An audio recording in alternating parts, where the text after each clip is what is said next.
तो दोस्तों आज की इस वीडियो में हम बात करने जा रहे हैं रैम्बो फ्रेंचाइजी के बारे में। इसमें हमें तकरीबन 5 मूवी देखने को मिल चुकी है और पाँचवीं हमें 2019 में देखने को मिली थी। 2008 में इसकी स्टार्टिंग हुई थी रैम्बो नाम की इस मूवी के बारे में और उससे पहले भी कई इसके पार्ट आ चुके हैं और अब अपकमिंग हमें इसका छठा पार्ट देखने को मिलने वाला है और लोगों द्वारा इसे बड़ा पसंद किया जा रहा है इस फ्रेंचाइजी को पहले से ही, तो इसी वजह से इसका क्रेज़ बहुत ज़्यादा है। तो अब पूरी जानकारी इस वीडियो में मैं आपको बताऊंगा इस सीरीज़ के बारे में, तो वीडियो को लाइक कर दीजिएगा, चैनल को सब्सक्राइब कर बेल आइकन दबाकर इसे ऑल पर सेट कर दीजिएगा। अब इसके बारे में हम जानना चालू करते हैं। रेनबो लास्ट ब्लर एड्रियन ग्रूएनबर्ग द्वारा निर्देशित 2019 की एक अमेरिकी एक्शन फिल्म है। पटकथा मैथ्यू सिरुलनिक और सिल्वेस्टर स्टेलोन द्वारा सहलिखी गई थी, जो डैन गॉर्डन और स्टेलोन की एक कहानी पर आधारित है, और यह लेखक डेविड मोरेल द्वारा उनके उपन्यास फर्स्ट ब्लड के लिए बनाए गए चरित्र जॉन रेम्बो पर आधारित है। रेम्बो 2008 की अगली कड़ी। यह रेम्बो फ्रेंचाइजी की 5वीं किस्त है और इसमें स्टेलोन ने रेम्बो के रूप में पाज वेगा, सर्जियो पेरिस मेचेता, एद्रियाना बर्राजा, यवेटे मोनरियल, जिनी किम उर्फ येना हान, जोआक्विन कोसियो और ऑस्कर जेनेडा के साथ काम किया है। फिल्म में रेम्बो अपनी दत्तक भतीजी को बचाने के लिए मैक्सिको जाता है, जिसे एक मैक्सिकन कार्टेल द्वारा अपहरण कर लिया गया है और वेश्यावृत्ति के लिए मजबूर किया गया है। 2008 से ही 5वीं फिल्म की योजना की घोषणा बार बार की गई, जिसमें अलग अलग संस्करण विकसित और रद्द किए गए। मई 2018 में आखिरकार फिल्म की घोषणा की गई, जिसमें ग्रूएनबर्ग को निर्देशन के लिए जोड़ा गया। मुख्य फोटोग्राफी अक्टूबर 2018 में बुल्गारिया और स्पेन में शुरू हुई और दिसंबर 2018 में समाप्त हुई। मई 2019 में अतिरिक्त फोटोग्राफी के साथ ब्रायन टायलर फिल्म के स्कोर के लिए वापस आए। रेम्बो लास्ट ब्लर को 20 सितंबर 2019 को आलोचकों से नकारात्मक समीक्षाओं के साथ रिलीज किया गया था, जिसमें इसकी पटकथा, ग्राफिक हिंसा और मेक्सिको के प्रति नस्लवादी और जेनोफोबिक रवैये के आरोपों की आलोचना की गई थी, लेकिन एक्शन दृश्यों और स्टेलोन के प्रदर्शन को मुख्य भूमिका में उनकी वापसी के लिए प्रशंसा मिली। 9-10 फिल्म ने $50 मिलियन के प्रोडक्शन बजट और $30 मिलियन की प्रिंट और विज्ञापन लागत के मुकाबले दुनिया भर में $91.5 मिलियन की कमाई की। कथानक बर्मा में हुई घटनाओं के 11 साल बाद वियतनाम युद्ध के दिग्गज जॉन रैम्बो अपने मृत पिता के घोड़े के खेत में बोवी, एरिजोना में रहते हैं, जिसे वह अपने पुराने दोस्त मारिया बेल्ट्रान और उसकी पोती गैब्रिएला के साथ संभालते हैं। वह उन्हें बताती है कि उसकी दोस्त गिजेल ने गैब्रिएला के मृतक पिता मैनुअल को मेक्सिको में पाया था। उनके विरोध के बावजूद गैब्रिएला गुप्त रूप से मेक्सिको जाती है, जहां गिजेल उसे मैनुअल के अपार्टमेंट में ले जाती है। जब वह उससे पूछती है कि उसने गैब्रिएला और उसकी मां को क्यों छोड़ दिया, तो वह क्रूरता से बताता है कि उसने कभी भी उन दोनों की परवाह नहीं की। गिजेल एक दुखी गैब्रिएला को पास के एक क्लब में ले जाती है, जहां उसे एक मैक्सिकन कार्टेल के प्रवर्तकों द्वारा नशीला पदार्थ दिया जाता है और उसका अपहरण कर लिया जाता है। गैब्रिएला के लापता होने की जानकारी मिलने के बाद रैम्बो मैक्सिको पहुंचता है और गैब्रिएला के ठिकाने के बारे में मैनुअल और गिजेल दोनों से पूछताछ करता है।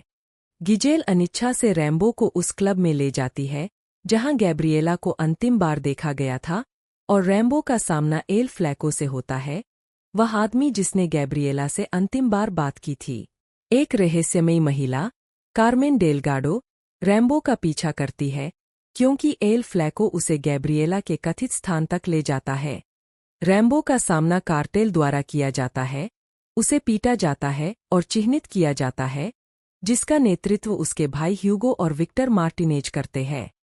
कार्मेन रैम्बो को अपने घर वापस ले जाती है, जहां वह पूरी तरह से ठीक होने तक उसकी देखभाल करती है। इस बीच गैब्रिएला को बार बार हेरोइन दी जाती है और यौन गुलामी में बेच दिया जाता है।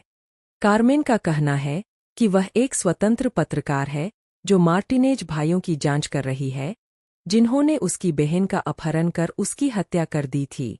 बाद में रैम्बो वेश्यालयों में से एक पर छापा मारता है, कई पुरुषों को मारता है, जब तक कि उसे नशीली गैब्रिएला नहीं मिल जाती। घर जाते समय रैम्बो गैब्रिएला को पिछले 10 सालों से उसे उम्मीद और अर्थ देने के लिए धन्यवाद देता है, लेकिन वह ओवरडोज से मर जाती है। क्रोधित रैम्बो मारिया को दूर भेज देता है, टकराव के लिए खेत में बम के जाल बिछा देता है और बाद में विक्टर को खोजने के लिए कार्मेन से मदद मांगने के लिए मैक्सिको लौटता है। कार्मेन शुरू में मना कर देती है, यह कहते हुए कि इससे कुछ हल नहीं होगा, लेकिन जब वह उसके दुख और कुंठाओं को समझता है तो वह मान जाती है। रैम्बो विक्टर के घर पर छापा मारता है, गार्डों को मारता है और विक्टर का सिर धड़ से अलग कर देता है। प्रतिशोध में ह्यूगो रैम्बो के खेत पर हत्यारों के एक समूह को ले जाता है, जहां हर कोई जाल में फंस जाता है। ह्यूगो को आखिरी में बचाते हुए रैम्बो अपने बोवी चाकू का इस्तेमाल करता है, उसकी छाती को चीरता है और उसका दिल निकाल लेता है। इसके बाद कमजोर हो चुका रैम्बो अपने पिता के घर के बरामदे पर बैठता है और लड़ाई जारी रखने और अपने प्रियजनों की यादों को जिंदा रखने की कसम खाता है। क्रेडिट के दौरान पिछली फिल्मों से रैम्बो की लड़ाइयों के फ्लैशबैक दिखाए जाते हैं, जिसमें रैम्बो अपने घोड़े पर सवार होकर सूर्यास्त में चला जाता है। कास्ट, मुख्य लेख, रैम्बो पात्रों की सूची। जॉन रैम्बो के रूप में Sylvester Stallone, Paz Vega, Carmen Delgado, Sergio Peris Mencheta, Hugo Martinez, Adriana Barraza, Maria Beltran, Yvette Monreal, Gabriela Beltran के रूप में, जिनी किम उर्फ येना हान बार संरक्षक के रूप में, जोआक्विन कोसियो, डॉन मैनुअल के रूप में, पास्कासियो लोपेज, एल फ्लैको के रूप में, विक्टर मार्टिनेज के रूप में ऑस्कर जेनाडा, फेनेसा पिनेडा गिजेल के रूप में, मार्को डे लाओ, मैनुअल के रूप में, रिक जिंगेल, डॉन मिगुएल, मैनुअल उरीजा, डॉ सर्जियो, मिर्का प्रीतो लोलाक लौरा के रूप में, शीला शाह एलेजांद्रा, जेसिका मेरसेन बेकी के रूप में, उर्सुला मुरायामा, मैनुअल की पत्नी, ल्यूबोमिर नेइकोव श्वेत व्यक्ति वेश्यालय के रूप में। विस्तारित कट के शुरुआती दृश्य में लुई मैंडिलोर और आरोन कोहेन ने क्रमशः शेरिफ और राज्य पुलिस कप्तान की भूमिका निभाई। उत्पादन, विकास और लेखन। फरवरी 2008 में सिल्वेस्टर स्टेलोन ने खुलासा किया कि 5वीं फिल्म बनाना चौथी फिल्म की सफलता पर निर्भर करेगा। उन्होंने कहा कि वह एक को तैयार कर रहे हैं और यह काफी अलग होगी। 11 मार्च 2008 में स्टेलोन ने खुलासा किया कि वह रैम्बो वी लिखने के आधे रास्ते पर थे। उन्होंने कहा कि यह एक और युद्ध फिल्म नहीं होगी। बुल्गारिया को एरिजोना में रैम्बो के घर के रूप में दोगुना करने पर विचार किया जा रहा है। 12, 13, 14 फरवरी 2009 में स्टेलोन ने खुलासा किया कि वह 5वीं फिल्म के साथ आगे बढ़ रहे थे, लेकिन कहा, संघर्ष यह है कि इसे अमेरिका में किया जाए या किसी विदेशी देश में। 15 अगस्त 2009 में मिलेनियम फिल्म्स ने स्टेलोन के लेखन, निर्देशन और अभिनय के साथ फिल्म को हरी झंडी दे दी। उस समय कथानक रैम्बो पर केंद्रित था, जो अमेरिका मेक्सिको सीमा के पास अपहरित एक युवा लड़की को बचाने के लिए मानव तस्करों और ड्रग माफियाओं से लड़ता है। 16 सितंबर 2009 में स्टेलोन ने खुलासा किया कि फिल्म का नाम रैम्बो वी द सेवेज हंट था और इसके बजाय यह जेम्स बायर्न हगिन्स के उपन्यास हंटर पर आधारित होगी। कथानक को फिर से तैयार किया गया ताकि रैम्बो पर ध्यान केंद्रित किया जा सके, जो एक आनुवंशिक रूप से इंजीनियर प्राणी का शिकार करने और उसे मारने के लिए एक विशेष बल की हत्या टीम का नेतृत्व करता है। 17 न्यू इमेज बटा मिलेनियम फिल्म्स ने द सेवेज हंट के लिए एक कॉन्सेप्ट आर्ट पोस्टर और आधिकारिक सारांश जारी किया। 18 हालांकि नवंबर 2009 तक कथानक स्टेलोन द्वारा लिखी गई कहानी पर वापस आ गया था, जिसमें रैम्बो एक लड़की को बचाने के लिए मैक्सिकन सीमा पार करता है, जिसका अपहरण कर लिया गया था। मई 2010 में स्टेलोन ने खुलासा किया कि वह इस किरदार के साथ समाप्त हो चुके हैं। उन्होंने कहा, मुझे लगता है कि रैम्बो का किरदार बहुत बढ़िया है। मुझे नहीं लगता कि अब और कोई किरदार होगा। मुझे लगभग 99% यकीन है कि मैं इसे करने जा रहा था, लेकिन मुझे लगता है कि रॉकी बाल्बोआ के साथ वह किरदार पूरा हो गया। वह घर चला गया, लेकिन रैम्बो के लिए एक और साहसिक कार्य पर जाना, मुझे लगता है एक स्वार्थी इशारे के रूप में गलत व्याख्या की जा सकती है और यह आवश्यक नहीं है। मैं नहीं चाहता कि ऐसा हो। 2010 के कान फिल्म समारोह में मिलेनियम फिल्म्स और न्यू इमेज ने फिल्म का विज्ञापन किया, जिसका नाम अब रेम्बोवी है, हैंडआउट पोस्टर कार्ड के साथ। 21 इसके बावजूद स्टैलोन ने कहा कि वह बनाए गए पोस्टरों में शामिल नहीं थे और स्टूडियो ने उनसे कहा था कि अगर वह फिल्म नहीं बनाते हैं तो वे इसे पूरा करने के लिए किसी और को ढूंढ लेंगे। उन्होंने कहा कि वह चाहते हैं कि फ्रैंचाइज समाप्त हो जाए और इस विचार से सहज होने की बात कही। 22 2011 में सीन हूद को रेम्बो लास्ट स्टैंड नामक एक नई स्क्रिप्ट लिखने के लिए काम पर रखा गया था, जिसे उन्होंने फर्स्ट ब्लर के छोटे शहर के थ्रिलर के अनुरूप बताया था। 23 2012 में हूद ने खुलासा किया कि स्टेलोन द्वारा द एक्सपेंडेबल्स 2 को पूरा करने के लिए रेम्बो वी को रोक दिया गया था। हूद ने इस बात पर भी अपनी अनिश्चितता का खुलासा किया कि क्या फिल्म अनफॉरगिवेन के समान होगी या मशाल की पासिंग होगी। 24 अगस्त 2013 में यह घोषणा की गई कि एंटरटेनमेंट वन और न्यू इमेज स्टेलोन के साथ एक रेम्बो टीवी श्रृंखला का विकास और निर्माण करेंगे। 25 जून 2014 में German film company splendid films ने पुष्टि की कि स्टेलोन ने रेम्बो वी। 2015 में स्टेलोन और रेम्बो के निर्माता लेखक डेविड मोरेल ने रेम्बो वी की कहानी को फिर से लिखा। स्टेलोन उस किरदार के लिए एक भावपूर्ण यात्रा चाहते थे जिसे लेखक ने वास्तव में भावनात्मक, शक्तिशाली कहानी के रूप में वर्णित किया। स्टेलोन ने निर्माताओं को विचार दिया, लेकिन वे इसके बजाय मानव तस्करी की कहानी के साथ आगे बढ़ना चाहते थे, जिससे स्टेलोन और मोरेल की पटकथा को छोड़ दिया गया। 28 अक्टूबर 2015 में स्टेलोन ने एक प्रीक्वल प्रोजेक्ट में रुचि व्यक्त की, जिसमें कहा गया, यह पता लगाना पेचीदा है कि लोग कैसे बन गए हैं। वियतनाम में होने वाले आघात, नुकसान और त्रासदी निश्चित रूप से एक युवा अभिनेता के लिए एक बड़ी चुनौती होगी और यह विडंबना होगी कि रेम्बो प्री प्रोडक्शन मई 2018 में फिल्म को शुरू में रेम्बो वी के रूप में विकास में होने की फिर से घोषणा की गई, जिसमें सितंबर के लिए प्रमुख फोटोग्राफी निर्धारित की गई थी। कथानक की पुष्टि रेम्बो पर ध्यान केंद्रित करने के लिए की गई थी, जो अपने परिवार के सदस्यों में से एक के अपहरण के बाद मैक्सिकन ड्रग कार्टेल का मुकाबला करता है। 31 स्टैलोन ने फिल्म की रिलीज की तारीख की घोषणा की, जिसे वह मैथ्यू सिरुलनिक के साथ सहलिख भी रहे होंगे। उस समय उन्होंने अतिरिक्त रूप से निर्देशक के रूप में सेवा करने में अनिश्चितता व्यक्त की थी। 32-33 अगस्त 2018 में एड्रियन ग्रुएनबर्ग को निर्देशक के रूप में घोषित किया गया। 34 सितंबर 2018 में एड्रियाना बर्राजा को कलाकारों में जोड़ा गया। 35 अक्टूबर 2018 मई 2019 में Louis Mandylor, Sheila Shah, Dimitri Vegas और जिनी किम उर्फ येना हान को बिना किसी पूर्व घोषणा के कास्ट किए जाने का खुलासा हुआ। 40, 41, 42 फिल्मांकन मुख्य फोटोग्राफी 2 अक्टूबर 2018 को बुल्गारिया में शुरू हुई। 43, 44 पहले इसे 1 सितंबर 2018 को शुरू होना था। 45, 46 और उससे पहले 27 अक्टूबर 2014 को श्रेवेपोर्ट, लुइसियाना में। 47, 48 बर्राजा ने अपने दृश्य टेनेरिफ, कैनरी द्वीप में फिल्माए। 35 मुख्य फोटोग्राफी 4 दिसंबर 2018 को पूरी हुई। 49 अतिरिक्त फोटोग्राफी मई 2019 के अंत में हुई।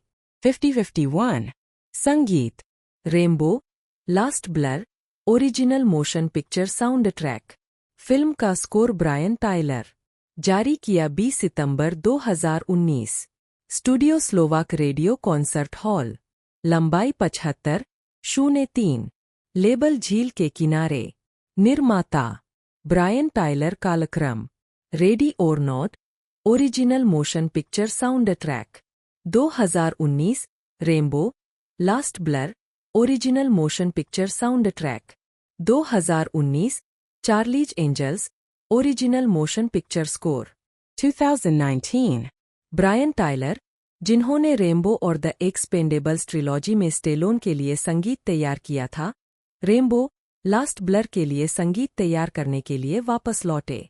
टायलर ने ड्रेड सेंट्रल के साथ अपनी स्कोरिंग प्रक्रिया साझा की। रेनबो लास्ट ब्लर एक बहुत ही भावनात्मक कहानी है और संगीत को उस स्वर को प्रतिबिंबित करने की आवश्यकता थी जिसे निर्देशक एड्रियन ग्रूनबर्ग ने इतनी खूबसूरती से सेट किया था।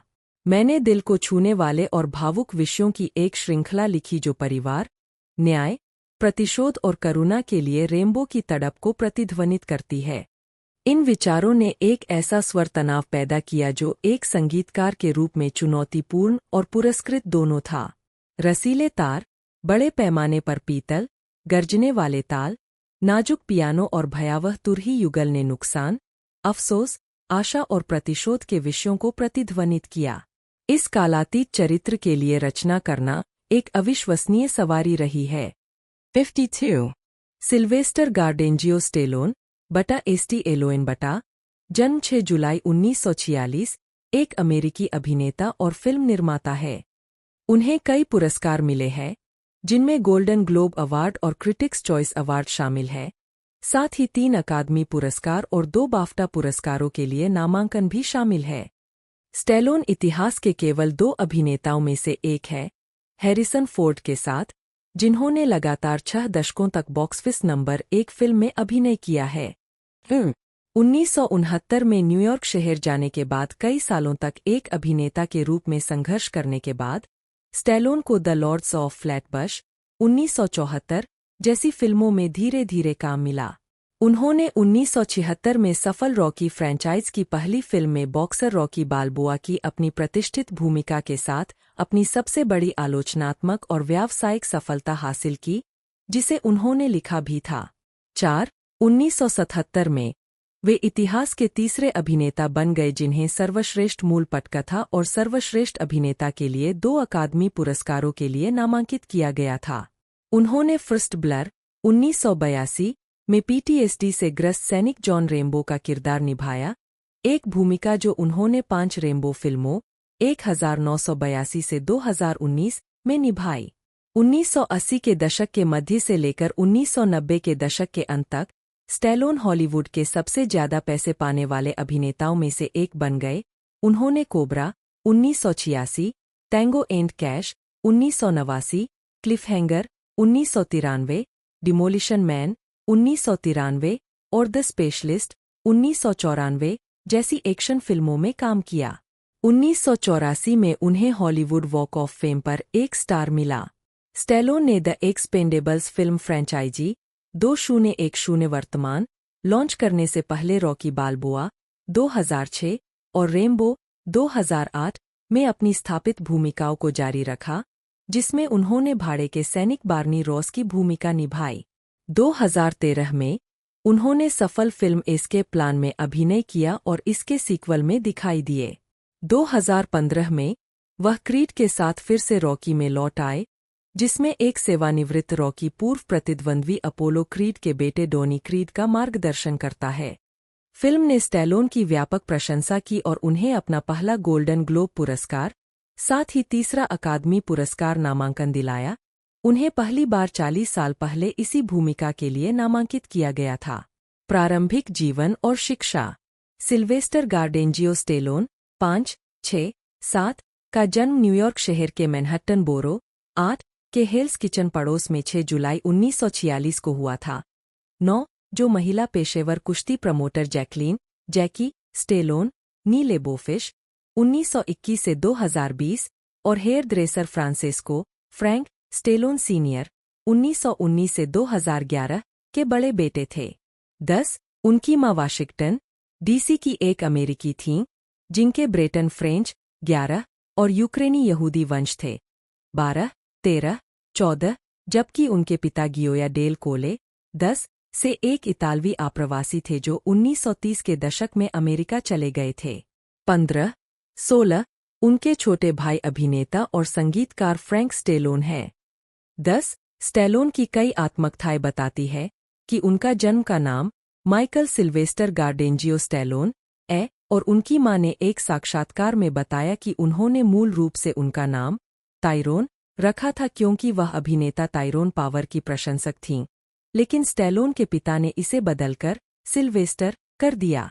बचपन में उनका उपनाम बिंकी था, लेकिन जब सहपाठियों ने उन्हें स्टिंकी कहना शुरू किया तो उन्होंने माइकल के उपनाम से जाना। 5, 6, 7 उनका मध्य नाम गार्डेंजियो इतालवी दिए गए नाम गॉडेंजियो का एक परिवर्तन है और वे आमतौर पर इसे एंजियो कहते थे। स्टैलोन के जन्म के दौरान जटिलताओं के कारण उनकी मां के प्रसूति विशेषज्ञों को उनका प्रसव कराते समय 2 जोड़ी संदंश का उपयोग करना पड़ा। इस प्रक्रिया में गलती से एक नस कट गई। 17, 18 इससे उनके चेहरे के निचले बाएं हिस्से, उनके होंठ, जीभ और ठोड़ी के कुछ हिस्सों सहित में लकवा मार गया, जिससे उनका चेहरा गुर्राने जैसा हो गया और उनकी बोली लड़खड़ा गई। 18, 19 नतीजतन बचपन में उनके साथ बदसलूकी की गई, जिसका सामना उन्होंने बॉडी बिल्डिंग और अभिनय में शामिल होकर किया। 20 उन्होंने अपना कुछ बचपन पालक और बोर्डिंग देखभाल में बिताया। जब वे 5 साल के थे तब वे अपने परिवार के साथ मैरीलैंड वापस चले गए।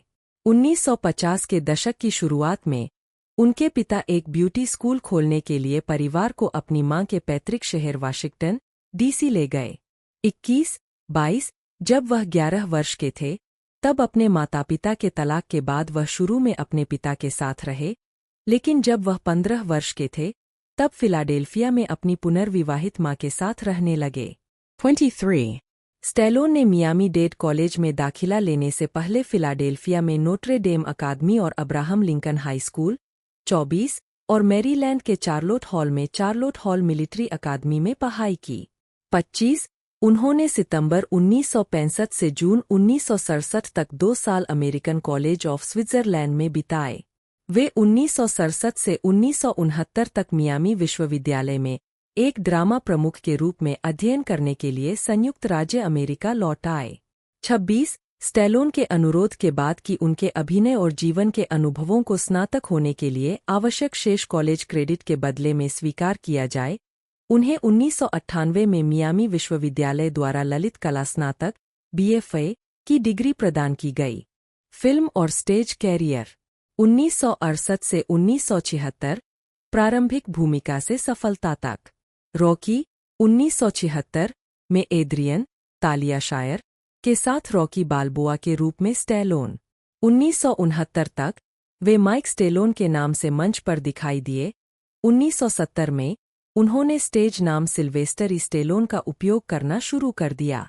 मियामी विश्वविद्यालय में भाग लेने के दौरान स्टैलोन ने 1968 में फिल्माए गए नाटक दैट नाइस बॉय उर्फ द स्क्वायर रूट में एक भूमिका निभाई थी। 29, 30, 31 इसके अलावा उन्होंने और जॉन हर्जफेल ने 1969 में हॉर्स नामक एक कम बजट की स्वनिर्मित फिल्म पर एक साथ काम किया। 32 स्टैलोन ने softcore pornography feature film the party at Kitty and Stud's 1970 में अपनी पहली प्रमुख भूमिका निभाई थी। उन्हें 2 दिनों के काम के लिए $200 का भुगतान किया गया था। 33 स्टैलोन ने बाद में बताया कि उन्होंने अपने अपार्टमेंट से बेदखल होने और कई दिनों तक खुद को बेघर पाकर हताशा में फिल्म की थी। उन्होंने यह भी कहा है कि फिल्म के लिए कास्टिंग नोटिस देखने से पहले वह न्यूयॉर्क शहर के पोर्ट अथॉरिटी बस टर्मिनल में 3 हफ्ते सोए थे। अभिनेता के शब्दों में, या तो वह फिल्म करनी थी या किसी को लूटना था, क्योंकि मैं अपने अंतिम चरण पर था, अपनी रस्सी के बिल्कुल अंतिम छोर पर। 34 फिल्म को कई साल बाद इटालियन स्टैलियन के रूप में रिलीज किया गया ताकि स्टैलोन की नई प्रसिद्धि को भुनाया जा सके। नया शीर्षक स्टैलोन के उपनाम रॉकी से लिया गया था। स्टैलोन ने कामुक of Broadway stage play score में भी अभिनय किया, जो 28 अक्टूबर से 15 नवंबर 1971 तक मार्टिनिक थिएटर में 23 प्रदर्शनों के लिए चला और बाद में रैडली मेजगर द्वारा 1974 की फिल्म स्कोर में बनाया गया। 35 न्यूयॉर्क शहर में जाने के बाद स्टैलोन ने अपनी प्रेमिका साशा जैक, जो एक महत्वाकांक्षी अभिनेत्री थी, के साथ एक अपार्टमेंट साझा किया, जो वेट्रेस के रूप में काम करके उनका समर्थन करती थी। 36 स्टैलोन ने इस दौरान अजीबोगरीब काम किए, जिसमें एक चिड़ियाघर में सफाईकर्मी और एक थिएटर अशर का काम शामिल था। उन्हें बाद में टिकटों की चोरी के लिए नौकरी से निकाल दिया गया था। उन्होंने स्थानीय पुस्तकालय में अक्सर जाकर अपने लेखन कौशल को आगे बढ़ाया और एडगर एलन पो की रचनाओं में रुचि रखने लगे। 37 1972 में स्टैलोन अभिनय करियर छोड़ने की कगार पर थे, जिसे बाद में उन्होंने एक निम्न बिंदु के रूप में वर्णित किया। उन्होंने द गॉडफादर में एक अतिरिक्त के रूप में काम पाने की कोशिश की और असफल रहे। 38-39 इसके बजाय उन्हें एक और Hollywood hit what's up doc में एक पृष्ठभूमि भूमिका के लिए भेज दिया गया, जिसमें बारबरा स्ट्रीसन ने अभिनय किया। स्टैलोन अपनी 2 प्रस्तुतियों में मुश्किल से दिखाई देते हैं। स्टैलोन एक नाटक में अभिनय कर रहे थे जिसमें भाग लेने के लिए उनके एक मित्र ने उन्हें आमंत्रित किया था और वहां मौजूद एक एजेंट ने सोचा कि स्टैलोन द लॉर्ड्स ऑफ फ्लैटबश के मुख्य किरदार स्टेनली की भूमिका के लिए उपयुक्त है, जिसकी शुरुआत 1972 से 1974 तक बजट के मुद्दों पर रुकी रही थी। 40 स्टैलोन ने 1973 के मध्य में स्वतंत्र film no place to hide में अपनी पहली उचित अभिनीत भूमिका हासिल की, जिसमें उन्होंने एक ऐसे व्यक्ति की भूमिका निभाई जो न्यूयॉर्क स्थित शहरी आतंकवादी आंदोलन से जुड़ा है, जिसमें एक आभूषण विक्रेता उसकी प्रेमिका है। फिल्म को फिर से काटा गया और सालों बाद इसका नाम बदलकर रिबेल रखा गया। इस दूसरे संस्करण में स्टैलोन को इसके स्टार के रूप में दिखाया गया। 1990 में इस फिल्म को मूल फिल्म के आउटटेक और नए शॉट से मेल खाते फुटेज के साथ फिर से संपादित किया गया। स्टैलोन की अन्य पहली कुछ फिल्मी भूमिकाएं छोटी थीं और इसमें मैश 1970 में एक मेज पर बैठे सैनिक की संक्षिप्त बिना श्रेय वाली उपस्थितियां शामिल थीं। पिजन्स 1970 एक पार्टी अतिथि के रूप में, वुडी एलेन की बनानाज 1971 एक मेट्रो ठग के रूप में, मनोवैज्ञानिक थ्रिलर क्लूट 1971 में एक क्लब में नाचने वाले एक अतिरिक्त कलाकार के रूप में, और जैक लेमन की film the prisoner of second Avenue 1975 में एक युवा के रूप में। बाद की फिल्म में जैक लेमन का किरदार स्टैलोन का पीछा करता है, उनसे निपटता है और उन्हें लूटता है, यह सोचकर कि स्टैलोन का किरदार एक पिकपॉकेट है। 1974 में द लॉर्ड्स ऑफ फ्लैटबश में उनकी दूसरी प्रमुख भूमिका थी।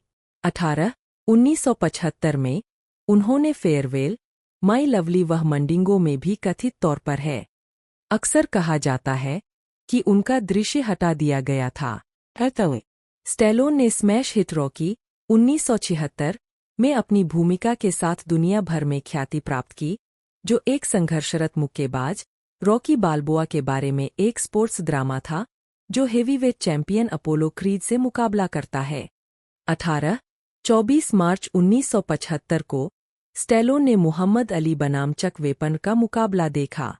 उस रात स्टैलोन घर गए और 3 दिनों के बाद उन्होंने रॉकी का पहला ड्राफ्ट पूरा किया। 42 स्टैलोन ने बाद में इस बात से इनकार किया कि वेपन ने स्क्रिप्ट के लिए कोई प्रेरणा प्रदान की। हालांकि वेपन ने एक मुकदमा दायर किया जो अंततः स्टैलोन के साथ एक अज्ञात राशि के लिए सुलझा लिया गया था।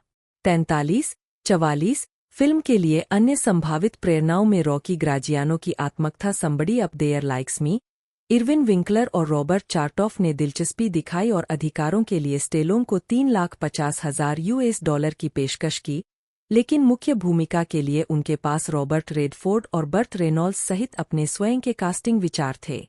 स्टैलोन ने तब तक बेचने से इनकार कर दिया जब तक कि वह मुख्य किरदार नहीं निभाते, और अंततः समझौता करने के लिए पर्याप्त बजट कटौती के बाद यह सहमति हुई कि वह स्टार हो सकते हैं। 45 इसके रिलीज होने पर आलोचक रोजर एबर्ट ने कहा कि स्टैलोन अगले मार्लन ब्रैंडो बन सकते हैं। 1977 में 49वें अकादमी पुरस्कार में रॉकी को 10 ऑस्कर के लिए नामांकित किया गया था, जिसमें स्टैलोन के लिए सर्वश्रेष्ठ अभिनेता और सर्वश्रेष्ठ मूल पटकथा का नामांकन भी शामिल था। इस फिल्म ने सर्वश्रेष्ठ फिल्म, सर्वश्रेष्ठ निर्देशन और सर्वश्रेष्ठ फिल्म संपादन के लिए अकादमी पुरस्कार जीते। रॉकी को तब से राष्ट्रीय फिल्म रजिस्ट्री में शामिल किया गया है और इसकी प्रॉप्स को स्मिथसोनियन म्यूजियम में रखा गया है। रॉकी सीरीज में फिलाडेल्फिया म्यूजियम ऑफ आर्ट के सामने के प्रवेश द्वार का उपयोग करने वाले स्टैलोन ने इस क्षेत्र को रॉकी स्टेप्स का उपनाम दिया और शहर में संग्रहालय के पास रॉकी चरित्र की एक प्रतिमा स्थायी रूप से रखी गई है। चरित्र को अंतर्राष्ट्रीय बॉक्सिंग हॉल ऑफ फेम में भी वोट दिया गया था। 1978 से 1999 बाद की सफलता। 1977 में केन नॉर्टन बनाम डुआने बॉबिक मुक्केबाजी मैच में स्टैलोन ने निर्देशन में अपनी शुरुआत की और 1978 की फिल्म पैराडाइज एले में अभिनय किया, जो एक पारिवारिक ड्रामा था जिसमें उन्होंने 3 भाइयों में से एक की भूमिका निभाई थी जो पेशेवर कुश्ती में शामिल हो जाते हैं। उसी वर्ष उन्होंने नॉर्मन ज्यूसन की फिस्ट में अभिनय किया, जो एक सामाजिक ड्रामा था जिसमें उन्होंने एक गोदाम कर्मचारी की भूमिका निभाई, जो जेम्स हॉफा पर बहुत हद तक आधारित था, जो श्रमिक संघ नेतृत्व में शामिल हो जाता है। 1979 में उन्होंने रॉकी 2 में जॉन जी. एविल्डसन की जगह लेखन, अभिनय और निर्देशन किया।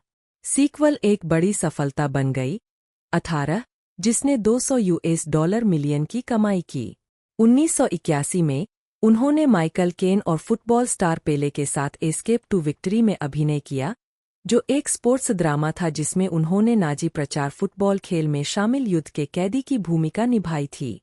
उसी वर्ष उन्होंने थ्रिलर नाइटहॉक्स में अभिनय किया, जिसमें उन्होंने न्यूयॉर्क शहर के एक पुलिस अधिकारी की भूमिका निभाई, जो रटगर हॉयर द्वारा निभाए गए एक विदेशी आतंकवादी के साथ बिल्ली और चूहे का खेल खेलता है।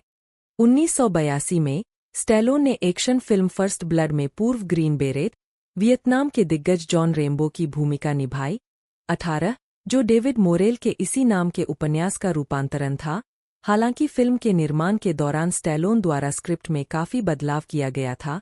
46, जो आलोचनात्मक और बॉक्स-ऑफिस दोनों पर सफल रही। आलोचकों ने स्टैलोन के प्रदर्शन की प्रशंसा करते हुए कहा कि उन्होंने रेम्बो को मानवीय बना दिया, जिस तरह से उसे इसी नाम की पुस्तक में चित्रित किया गया है, उसके विपरीत। इसने रेम्बो फ्रेंचाइजी को लॉन्च किया। उस वर्ष रॉकी 3 रिलीज हुई जिसमें स्टैलोन ने लिखा, निर्देशन किया और अभिनय किया। दूसरा सीक्वल बॉक्स-ऑफिस पर सफल रहा। इन भूमिकाओं की तैयारी में स्टैलोन ने एक कठोर प्रशिक्षण व्यवस्था शुरू की। 1983 में उन्होंने स्टेइंग अलाइव का निर्देशन किया, जो सैटरडे नाइट फीवर का सीक्वल था, जिसमें जॉन ट्रैवोल्टा ने अभिनय किया था। यह स्टैलोन द्वारा निर्देशित एकमात्र फिल्म थी जिसमें उन्होंने अभिनय नहीं किया था। स्टेइंग अलाइव को फिल्म समीक्षकों द्वारा सर्वत्र आलोचना का सामना करना पड़ा था। 48, आलोचनात्मक विफलता होने के बावजूद स्टेइंग अलाइव एक व्यावसायिक सफलता थी। फिल्म ने 1607 स्क्रीनों से 143 की कमाई के साथ उस समय किसी संगीतमय फिल्म के लिए सबसे बड़े सप्ताहांत के साथ शुरुआत की। 49-50 कुल मिलाकर फिल्म ने अपने $22 मिलियन के बजट के मुकाबले अमेरिकी बॉक्स ऑफिस पर लगभग $65 मिलियन की कमाई की। दुनिया भर में इसने $127 मिलियन की कमाई की। 51, हालांकि अमेरिकी बॉक्स ऑफिस की कमाई सैटरडे नाइट फीवर द्वारा अर्जित $139.5 मिलियन 52 से काफी कम थी। 2006 वर्तमान सफलता की ओर वापसी। रॉकी वी के फिल्मांकन के 16 वर्ष बाद स्टैलोन ने 2006 में रॉकी बाल्बोआ की अपनी भूमिका पुनः दोहराई। फिल्मों से 3 साल के अंतराल के बाद स्टैलोन ने 2006 में रॉकी श्रृंखला की छठी किस्त रॉकी बाल्बोआ के साथ वापसी की, जो एक आलोचनात्मक और व्यावसायिक हिट थी। पिछली किस्त रॉकी वी की आलोचनात्मक और बॉक्स ऑफिस पर असफलता के बाद स्टैलोन ने छठी किस्त लिखने, निर्देशित करने और उसमें अभिनय करने का फैसला किया था, जो श्रृंखला के लिए अधिक उपयुक्त चरमोत्कर्ष होता। कुल घरेलू बॉक्स ऑफिस $70.3 मिलियन अमेरिकी डॉलर और दुनिया भर में $155.7 मिलियन अमेरिकी डॉलर आया। 83, फिल्म का बजट केवल $24 मिलियन अमेरिकी डॉलर था। रॉकी बाल्बोआ में उनके प्रदर्शन की प्रशंसा की गई और ज्यादातर सकारात्मक समीक्षा प्राप्त हुई। 84, उस वर्ष डेथ विश रीमेक का विकास शुरू हुआ। स्टैलोन ने कहा, चार्ल्स ब्रॉनसन के चरित्र को एक वास्तुकार के रूप में दिखाने के बजाय मेरे संस्करण में उसे एक बहुत अच्छे पुलिस अधिकारी के रूप में दिखाया जाएगा, जिसने बिना बंदूक का इस्तेमाल किए अविश्वसनीय सफलता प्राप्त की।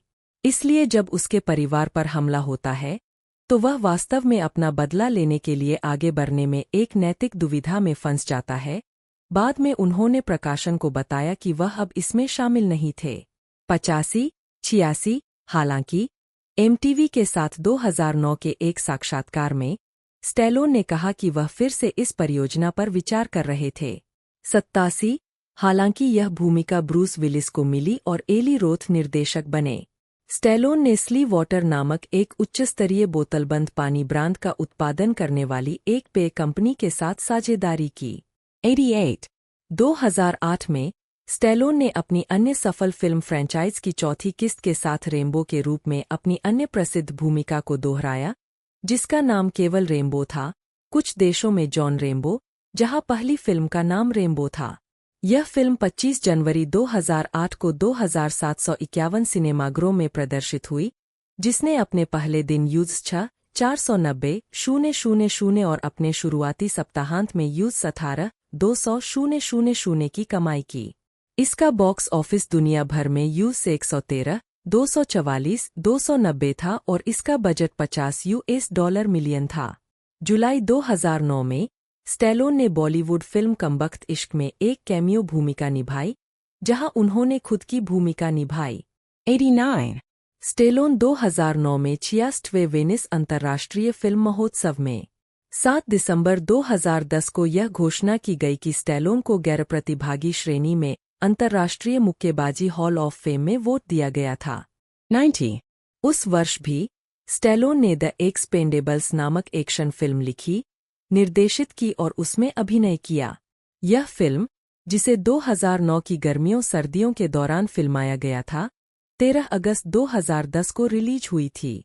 फिल्म में उनके साथ साथी action star Jason Statham, Jet Li और डॉल्फ लुंडग्रेन के साथ साथ Terry Crews, Mickey Rourke, Randy Couture, Eric Roberts और स्टोन कोल्ड स्टीव ऑस्टिन और साथ ही 80 के दशक के एक्शन आइकन ब्रूस विलिस और अर्नोल्ड श्वार्ज़नेगर ने कैमियो किया था। 91 फिल्म ने अपने शुरुआती सप्ताहांत में यूज़ 34,825,135 की कमाई की, जो सीधे यूएस बॉक्स ऑफिस पर नंबर 1 पर पहुंच गई। यह आंकड़ा स्टैलोन के करियर का सबसे बड़ा ओपनिंग वीकेंड था। 92-93 2011 में स्टैलोन ने केविन जेम्स की कॉमेडी जूकीपर में एक शेर की आवाज दी। द एक्सपेंडेबल्स 2 को 17 अगस्त 2012 को रिलीज किया गया। सीक्वल को रॉटन टोमाटोज पर 67% की सकारात्मक आलोचनात्मक प्रतिक्रिया मिली, 94 जबकि मूल को 41% की सकारात्मक प्रतिक्रिया मिली थी। 95 पहली फिल्म के कलाकारों की वापसी के अलावा कलाकारों की टुकड़ी में जीन क्लाउड वैन डैम और चक नॉरिस भी शामिल थे। उस वर्ष स्टैलोन ने रॉकी के ब्रॉडवे संगीत रूपांतरण के लिए पुस्तक का सहलेखन किया। 2013 में स्टैलोन ने एलेक्सिस नोलेंट के फ्रेंच ग्राफिक उपन्यास डुप्लसम डांस ला टेटे पर आधारित वाल्टर हिल द्वारा निर्देशित action film bullet to the head में अभिनय किया। 96 इसके अलावा 2013 में उन्होंने अर्नोल्ड श्वार्ज़नेगर और जिम कैविजेल के साथ एक्शन थ्रिलर एस्केप प्लान में और रॉबर्ट डी नीरो के साथ sports comedy drama grudge match में अभिनय किया, जो रॉकी फ्रेंचाइजी की याद दिलाता है। स्टैलोन को Spanish film no rest for the wicked की अंग्रेजी भाषा की रीमेक विकसित करने की सूचना मिली थी, हालांकि परियोजना को रोक दिया गया था। 97-98 उस वर्ष स्टैलोन को जेसन स्टैथम की एक्शन फिल्म होमफ्रंट के लेखक के रूप में श्रेय दिया गया था। The Expendables 3 action film series की तीसरी किस्त 15 अगस्त 2014 को रिलीज हुई थी। वापसी करने वाले कलाकारों में Wesley snaps, Antonio बैंडेरस, Mel Gibson और हैरिसन फोर्ड भी शामिल थे। इस फिल्म को आलोचकों और दर्शकों दोनों ने नकारात्मक रूप से प्राप्त किया और यह सीरीज की सबसे कम कमाई वाली फिल्म बन गई। 99 स्टैलोन 2014 के कान फिल्म महोत्सव में द एक्सपेंडेबल्स 3 का प्रचार करते हुए 2015 में स्टैलोन ने स्पिन-ऑफ सीक्वल फिल्म क्रीड में रॉकी बाल्बोआ के रूप में अपनी भूमिका दोहराई, जो एडोनिस डॉनी क्रीड पर केंद्रित थी, जो अपने मृतक मित्र प्रतिद्वंद्वी अपोलो क्रीड का बेटा है, जो एक पेशेवर मुक्केबाज बन जाता है, जिसकी भूमिका माइकल बी जॉर्डन ने निभाई है। रयान कुगलर द्वारा निर्देशित इस फिल्म को आलोचकों की प्रशंसा मिली। 40 वर्षों की अवधि में 7वीं बार प्रतिष्ठित सिनेमाई मुक्केबाज को चित्रित करते हुए स्टैलोन के चरित्र चित्रण को व्यापक प्रशंसा मिली, जिसमें सर्वश्रेष्ठ सहायक अभिनेता के लिए गोल्डन ग्लोब पुरस्कार और उनका तीसरा अकादमी पुरस्कार नामांकन शामिल है, इस बार सर्वश्रेष्ठ सहायक अभिनेता के लिए। 2017 में Stallone guardians of the Galaxy volume 2 में स्टाकर ओगॉर्ड बटा स्टारहॉक के रूप में दिखाई दिए, जो रेवेजर्स गुट का नेता था। 2018 में उन्होंने एस्केप प्लान 2 हेड्स में डेव बॉतिस्ता के साथ सहअभिनय किया, जिसे सीधे होम वीडियो पर रिलीज किया गया था। उत्पादन पूरा होने पर उन्होंने अपने सोशल मीडिया पेज के माध्यम से घोषणा की कि इसके तुरंत बाद एस्केप प्लान 3 डेविल स्टेशन पर काम शुरू हो गया। 101 जुलाई में स्टैलोन ने घोषणा की कि उन्होंने क्रीड के सीक्वल की स्क्रिप्ट पूरी कर ली है, जिसमें रॉकी 4 से इवान ड्रैगो की वापसी सहित एक कथानक शामिल है। 102 उस वर्ष स्टैलोन को डेरेक वेन जॉनसन की John G Avildsen king of the underdogs में दिखाया गया था। क्रीड 2 मार्च 2018 में प्रोडक्शन में चला गया, थैंक्सगिविंग 2018 पर एक निर्धारित रिलीज के साथ। स्टैलोन को मूल रूप से स्टीवन कैपल जूनियर की नियुक्ति से पहले निर्देशित करने के लिए स्लेट किया गया था, जो उनके फीचर फिल्म निर्देशन की शुरुआत थी। 104 क्रीड 2 को संयुक्त राज्य अमेरिका में मेट्रो गोल्डविन मेयर द्वारा 21 नवंबर 2018 को रिलीज किया गया था। फिल्म को आमतौर पर आलोचकों से सकारात्मक समीक्षा मिली और इसने अपने शुरुआती सप्ताहांत में $35.3 मिलियन की कमाई की, 5 दिनों में कुल $55.8 मिलियन। थैंक्सगिविंग पर लाइव एक्शन रिलीज के लिए अब तक की सबसे बड़ी शुरुआत थी। 105 23 जुलाई 2019 को वैराइटी के साथ एक साक्षात्कार में स्टैलोन ने कहा कि रॉकी सीक्वल और प्रीक्वल पर काम चल रहा है। निर्माता इरविन विंकलर ने कहा, हम इस पर बहुत उत्साहित हैं और स्टैलोन को फीचर लिखने और उसमें अभिनय करने के लिए बातचीत चल रही है। हम इसे बनाने के लिए बहुत उत्सुक हैं।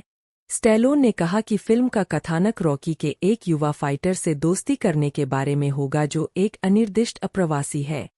रॉकी एक युवा, गुस्सैल व्यक्ति से मिलता है जो अपनी बहन से मिलने के लिए इस देश में फंस गया है। वह उसे अपने जीवन में ले लेता है और अविश्वसनीय रोमांच शुरू होता है और वे सीमा के दक्षिण में समाप्त होते हैं। यह बहुत समय पर है, स्टैलोन ने कहा।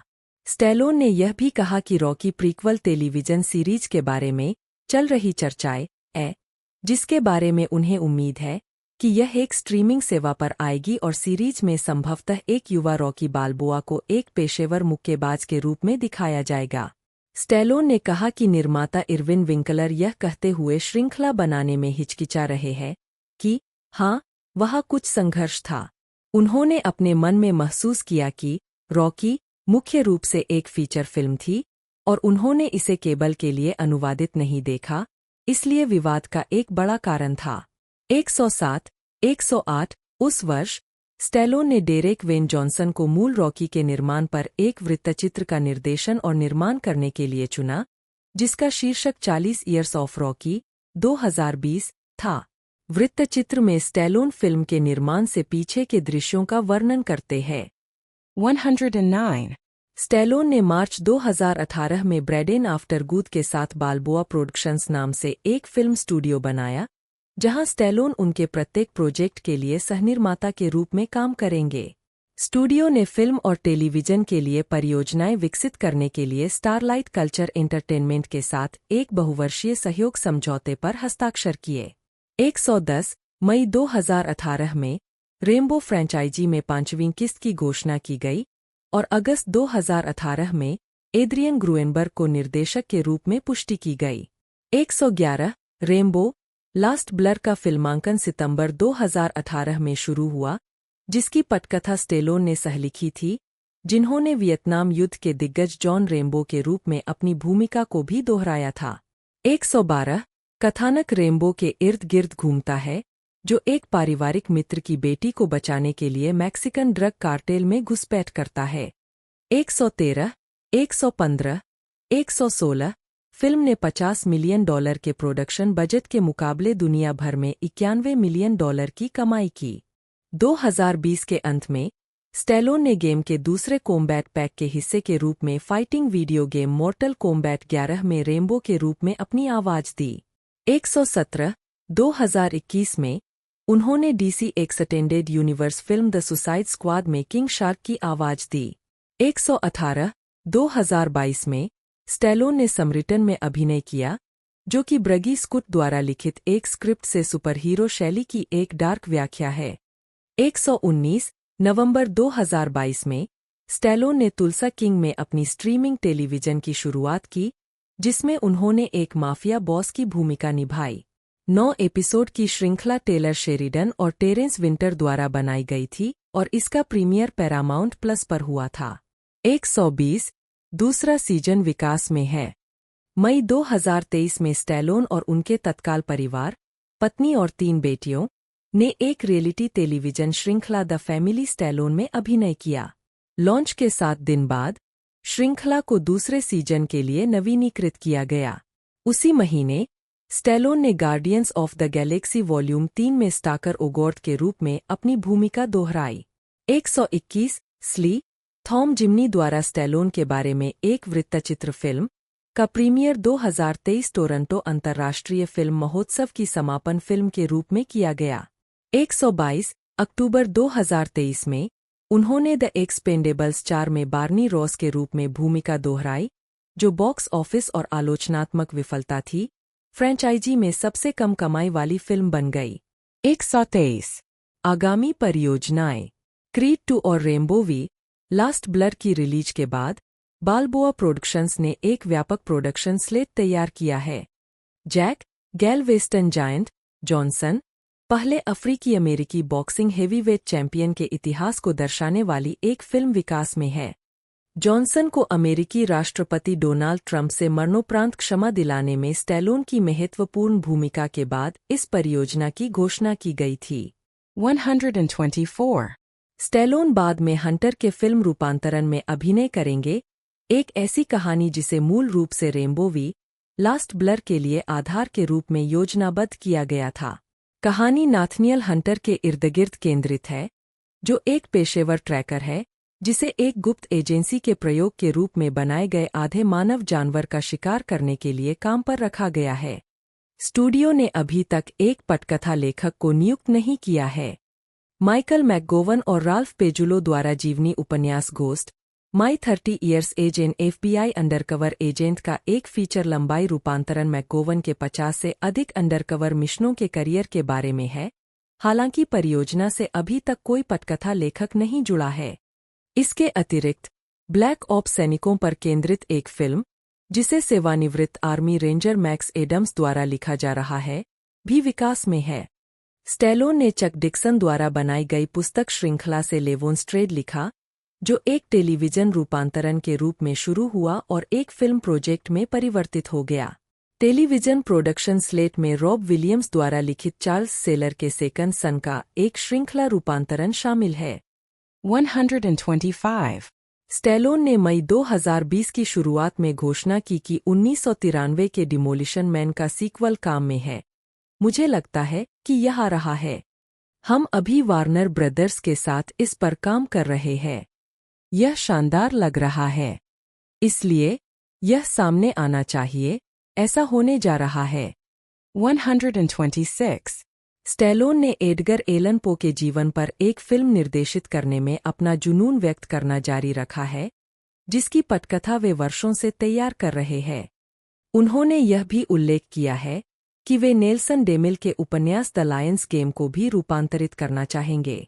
मीडिया में अनेक कार्य 1977 में पहली रॉकी के लिए स्टेलोन चार्ली चैपलिन और ओरसन वेल्स के बाद सर्वश्रेष्ठ अभिनेता और सर्वश्रेष्ठ पटकथा के लिए 2 नामांकन प्राप्त करने वाले इतिहास में तीसरे व्यक्ति बने।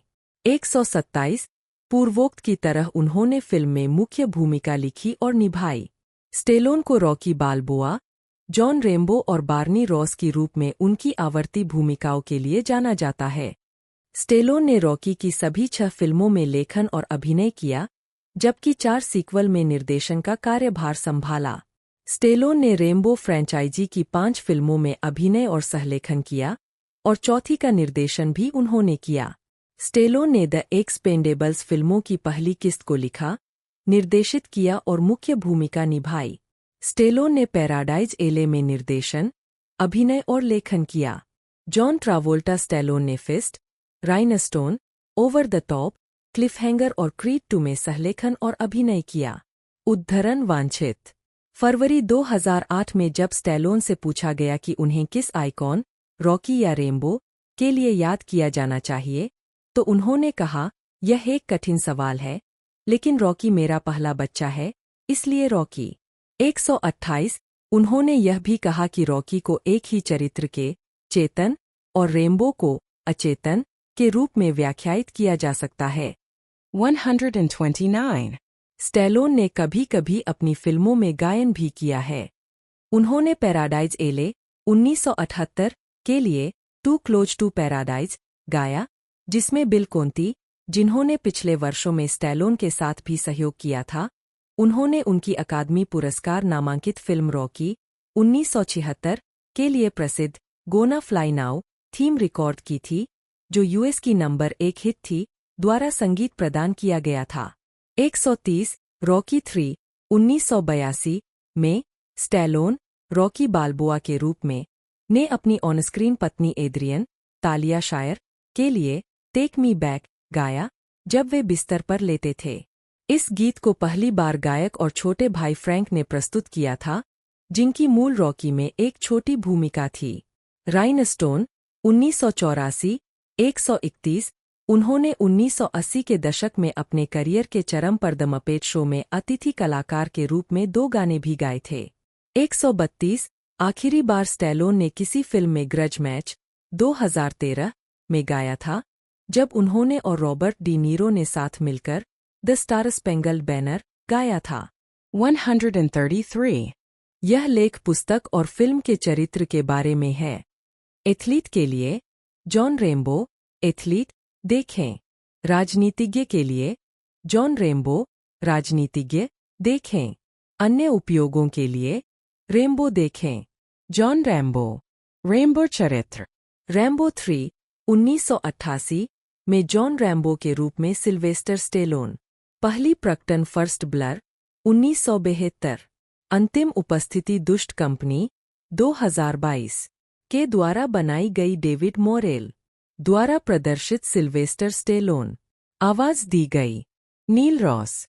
Rambo the force of freedom, Jim फोरोंडा।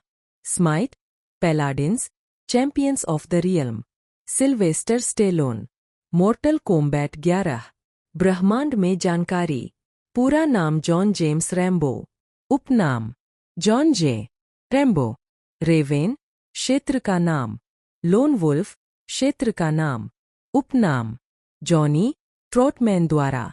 Boatman Louis द्वारा। अंकल जॉन गैब्रिएला द्वारा। जुआनिटो ह्यूगो मार्टिनेज द्वारा। पेशा संयुक्त राज्य अमेरिका सेना विशेष बल मैक्वेसोजी। पूर्व परिवार रीविस रैम्बो पिता। हेल्गा रैम्बो माँ। गैब्रिएला बेल्ट्रान दत्तक भतीजी। रिश्तेदार कर्नल सैम ट्रॉटमैन गुरु और पिता समान। धर्म कैथोलिक बौद्ध। राष्ट्रीयता अमेरिकन। जन्मस्थल बोवी एरिजोना। पुरस्कार सम्मान का पदक सिल्वर स्टार। कांस्य सितारा। पद कप्तान जॉन जेम्स रेम्बो। जन्म 6 जुलाई 1945। रेम्बो फ्रेंचाइजी का एक काल्पनिक चरित्र है। वह पहली बार डेविड मोरेल के 1972 के उपन्यास फर्स्ट ब्लड में दिखाई दिए थे, लेकिन बाद में फिल्म श्रृंखला के नायक के रूप में अधिक प्रसिद्ध हो गए, जिसमें उनका किरदार सिल्वेस्टर स्टेलोन ने निभाया था। चरित्र के चित्रण ने स्टेलोन को व्यापक प्रशंसा और मान्यता दिलाई। इस किरदार को अमेरिकन फिल्म इंस्टीट्यूट की 100 साल 100 नायक और खलनायक की सूची में नामांकित किया गया था। पहली फिल्म की सफलता के बाद रेम्बो शब्द का इस्तेमाल कभी-कभी मीडिया हलकों में एक अकेले भेड़िए का वर्णन करने के लिए किया जाता था जो लापरवाह होता है, आदेशों की अवहेलना करता है, सभी समस्याओं को हल करने के लिए हिंसा का उपयोग करता है, अकेले खतरनाक स्थितियों में प्रवेश करता है। निर्माण और पृष्ठभूमि। डेविड मोरेल का कहना है कि रैम्बो नाम चुनने में वह रैम्बो सेब के नाम में बल की ध्वनि से प्रेरित थे जो उन्हें पेंसिल्वेनिया में मिला था। बदले में इन सेबों का नाम पीटर गुन्नारसन रैम्बो के नाम पर रखा गया था, जो 1640 के दशक में स्वीडन से अमेरिका गए थे और जल्द ही यह नाम न्यू स्वीडन में फलने फूलने लगा। रैम्बो नाम संभवतः रैम्बरगेट, गोथेम्बर्ग में हिसिंगेन द्वीप पर एक पहाड़ी जहां पीटर गुन्नारसन का जन्म हुआ था, और बो, जिसका अर्थ है निवासी, के संक्षिप्त रूप से लिया गया था। आज उनके कई वंशज अभी भी अमेरिका के इस क्षेत्र में पाए जा सकते हैं। मोरेल को यह भी लगा कि इसका उच्चारण आर्थर रिम्बाउड के उपनाम के समान था। 5. उनका नाम वाशिंगटन, डीसी में वियतनाम युद्ध स्मारक की दीवार पर देखा जा सकता है।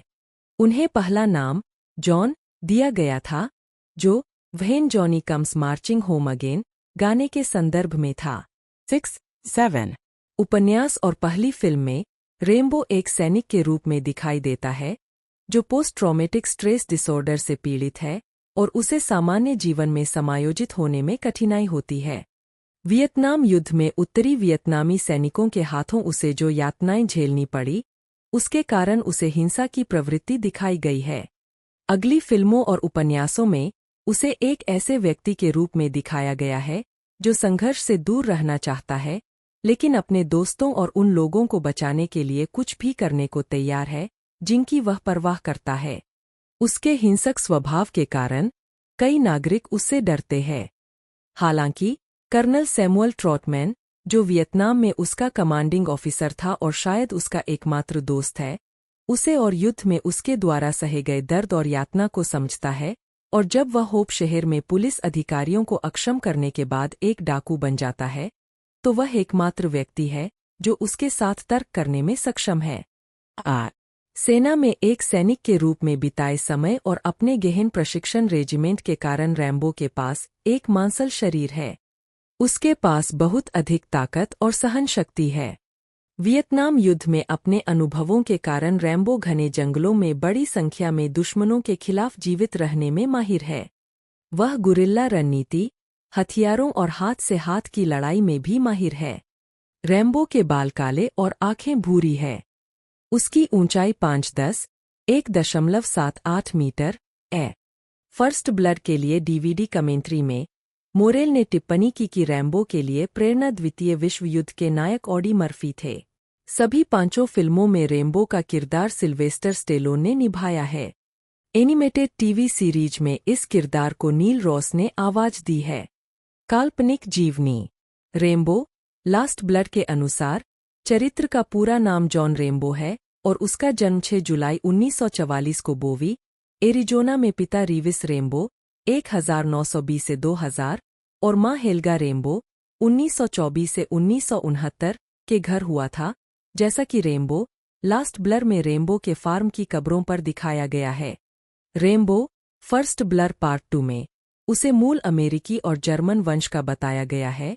चरित्र major Marshall Roger T Murdock कहता है, भारतीय और जर्मन वंश का यह एक अद्भुत संयोजन है। फिल्म के उपन्यासीकरण से पता चलता है कि उसके पिता इतालवी और मां नवाजो है। जॉन की भतीजी शिर्लीन भी काफी प्रसिद्ध है। 1963 में रेंजरफोर्ड हाई स्कूल से स्नातक होने के बाद जनवरी 1966 में उनकी सैन्य सेवा शुरू हुई। सितंबर 1966 में रैम्बो को दक्षिण वियतनाम में तैनात किया गया। वह 1967 में अमेरिका लौट आए और कर्नल सैमुअल ट्रॉटमैन के संरक्षण में उत्तरी कैरोलिना के फोर्ट ब्रैग में अमेरिकी सेना के विशेष बलों के साथ प्रशिक्षण शुरू किया। 1969 के अंत में रैम्बो को एक एसओजी ब्रिगेड के सदस्य के रूप में वियतनाम में फिर से तैनात किया गया। वह कर्नल ट्रॉटमैन की कमान में एक विशेष बल लंबी दूरी की टोही गश्ती इकाई का हिस्सा बन गया। ट्रॉटमैन की टीम को बेकर टीम का कोर नाम मिला और इसमें आमतौर पर 8 लोग शामिल होते थे। अन्य ज्ञात सदस्य डेल्मर बैरी, एक अश्वेत ऑपरेटिव जो जल्दी ही रैम्बो का सबसे अच्छा दोस्त बन गया, जोसेफ जॉय डैनफोर्थ, रैम्बो का एक और दोस्त, Manuel Loco Ortega, Paul Messner, Delbert Krackhauer, Giuseppe ग्रीसी कंत, कोलेटा और राल्फ जोर्गेनसन थे। एक ऐसी घटना में जो रैम्बो को उसके जीवन भर परेशान करती रही, डैनफोर्थ की मृत्यु रैम्बो की बाहों में हुई, जब उनकी यूनिट आराम और स्वास्थ्य लाभ के समय पर थी, तब एक रिग किए गए सुसाइन बॉक्स से घातक रूप से घायल हो गया। नवंबर 1971 में एक मिशन के दौरान रेनबो की इकाई एनवीए बलों द्वारा आश्चर्यजनक हमले की चपेट में आ गई। डेलमार, रेनबो और कुछ अन्य जीवित सदस्यों को चीनी वियतनामी सीमा के पास उत्तरी वियतनामी बलों ने पकड़ लिया और एक पाव शिविर में रखा, जहां कई अन्य अमेरिकी पाव को कैद किया गया और बार-बार प्रताड़ित किया गया। रेनबो की इकाई को इस कठिन परीक्षा के दौरान खत्म कर दिया गया था, लेकिन डेलमार और रेनबो मई 1972 में कैद से भागने में सफल रहे और रेनबो को तुरंत अपने अनुरोध पर फिर से तैनात किया गया। अपने सैन्य करियर के किसी समय में उन्होंने हेलीकॉप्टर उड़ाने का प्रशिक्षण भी प्राप्त किया। रेनबो को आखिरकार 27 सितंबर 1974 को आधिकारिक सैन्य छुट्टी मिली। 9. उनकी अंतिम रैंक ज्ञात नहीं है, लेकिन उनकी सेना की अल्फा ड्रेस ग्रीन वर्दी के लेपल पर क्रॉस किए गए तीर अधिकारी प्रतीक चिन्ह को देखते हुए यह मान लेना सुरक्षित है कि वह या तो प्रथम लेफ्टिनेंट थे या कैप्टन। संयुक्त राज्य अमेरिका लौटने पर रेनबो को पता चला कि कई अमेरिकी नागरिक वियतनाम से लौटने वाले सैनिकों से नफरत करते थे और उसने दावा किया कि उसे और अन्य लौटने वाले सैनिकों को युद्ध विरोधी हिप्पी द्वारा अपमानित और शर्मिंदा किया गया था, जिन्होंने उन पर कचरा फेंका, उन्हें बेबी किलर कहा और उन्हें समाज से बहिष्कृत कर दिया। वियतनाम और घर में उनके अनुभवों के परिणामस्वरूप पोस्ट ट्रॉमेटिक स्ट्रेस डिसऑर्डर का एक चरम मामला सामने आया। उसी समय आत्मपहचान और चिंतनशीलता के आंतरिक प्रश्नों ने रेनबो को सभ्य तरीके से कठिन परिस्थितियों को संभालने के बजाय समाज पर हमला करने के लिए प्रेरित करना शुरू कर दिया था। फर्स्ट ब्लर इसी बिंदु से शुरू होता है।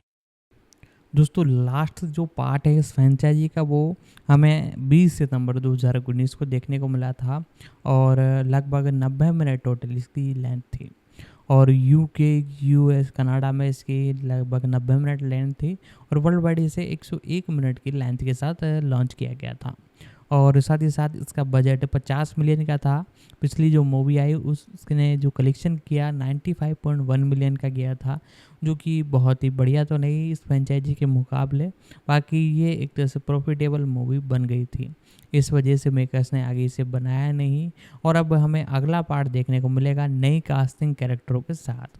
पूरी जानकारी मैंने आपको बता दी है, आप जाकर पूरी वीडियो कंटिन्यू देखिए, आपको पता चल जाएगा। तो आज की इस वीडियो में दोस्तों इतना ही। वीडियो को ज़्यादा से ज़्यादा हो सके तो शेयर कीजिएगा। आज की इस वीडियो में दोस्तों इतना ही, मिलते हैं अगले वीडियो में। तो दोस्तों इस फ्रेंचाइजी के बारे में मैंने आपको पूरी जानकारी बता ही दी है और ये जो फ्रेंचाइजी है अब इसका अगला पार्ट हमें 2025 तक देखने को मिल जाएगा। बाकी कई आपने फैन में टीज़र या ट्रेलर यूट्यूब पर देखे होंगे, कईयों ने तो इसके अगले पार्ट 7-8 पार्ट के एक तरह से टीज़र ट्रेलर बना दिए, लेकिन अभी तक इसके अब 5 पार्ट देखने को मिले हैं और छठा पार्ट भी हमें अपकमिंग देखने को मिलने वाला है। तो यदि आपको आज की ये वीडियो अच्छी लगे तो वीडियो को लाइक कीजिएगा। आज की इस वीडियो में दोस्तों इतना ही, मिलते हैं अगले वीडियो में।